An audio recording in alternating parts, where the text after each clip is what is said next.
nga mga kamotog, makikita natin binanata na agad ni paring Boying ang stencil ng kanyang obra.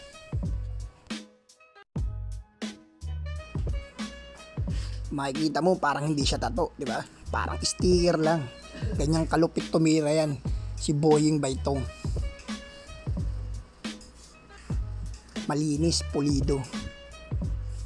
Kaya pinagkakatiwalaan. Sinasalat bawat sulok.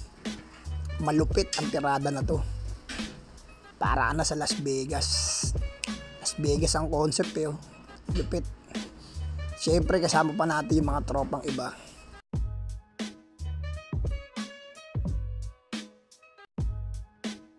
At malupit nga talaga itong mga artist na nagpunta rito sa event na to. Makikita mo, di ba? Di basta-basta mga tira nila, pang-professional. At pumasok nga ako sa loob at syempre nakita ko yung idol ko rito. Hindi ko palalagpasin to. Ito si Ma'am Bea Pineda. Isa sa mga pinagkakatiwalaang tattoo artist diyan sa may Pampanga. Bumaba pa ng Bulacan para makipaglaro.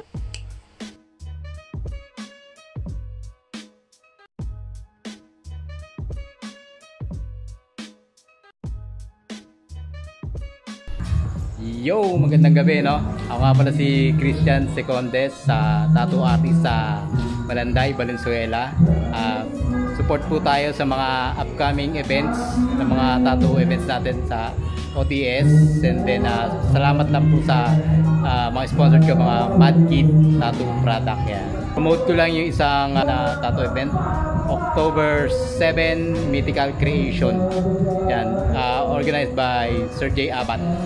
Kita-kita at time. Magandang gabi nga pala sa inyo. Ako nga pala si Boying Baitong, isang simple mananato ng Valenzuela.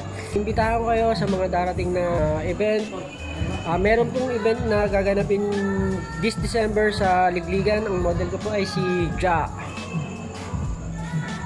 Ako po ay isang Team MLC sponsored artist ng Skin Candy, Ink Armor.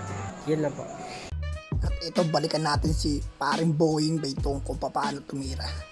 Nakita nyo guys, pati yung lining niya tsaka yung shading niya talagang matindi, malupit, di ba? Makikita mo yung hagod eh, swabing swabe, parang hindi tattoo, parang sticker lang oh. Oh, di ba? Message mo lang siya pag gusto mong magpatato.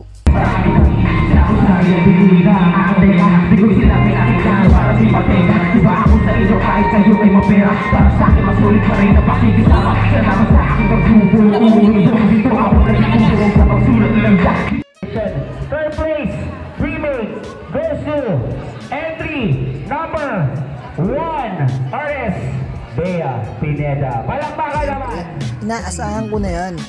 Okay. Na mananalo at may uuwi talagang panalo yan si Ma'am Bea dahil malupit yung tattoo artist na yan mula sa Pampanga. Yung shoutout sa iyo Ma'am Bea, congrats. Okay. Hi, ako nga po pala si Kesha Valdez from Sampaloc, Manila.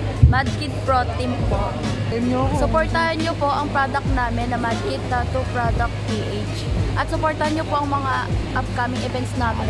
PM na lang po ako sa Facebook page ko, Amanzia Pakits. Ito nga pala si Ja Matsumara. Ang model ko po ngayon dito sa Kronos Tattoo event. Idol, pwede makita ba yung yung tinira mo? Pwede. Ito nga pala yung ginawa ko.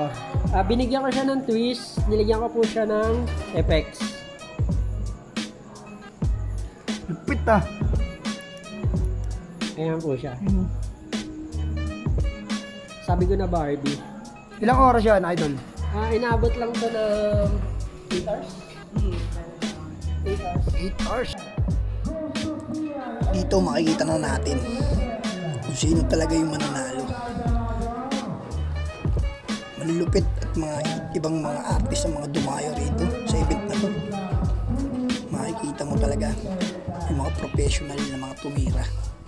Hindi basta-basta mga tattoo artist. Kaya kung ikaw ay naghahanap ka ng tattoo artist na malupit, message mo lang sila. At dito nga, isa lang ang tatanggalin dito. So dito na ang moment of truth. Pipiliin na, titingnan na ang mga gawa ng bawat isa.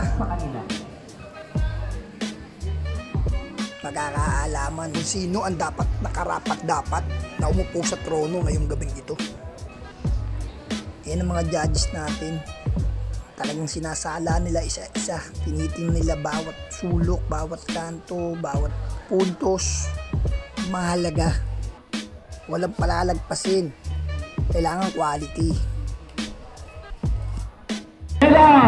Chronos Volume 2024 New Club Category Champion goes to Master Boy.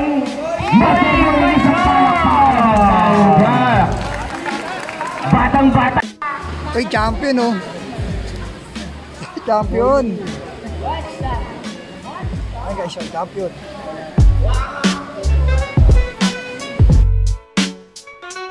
Kaya kung ikaw ay naghahanap ng magaling na tattoo artist, ano pang inaantay mo? Message mo lang siya, andyan na.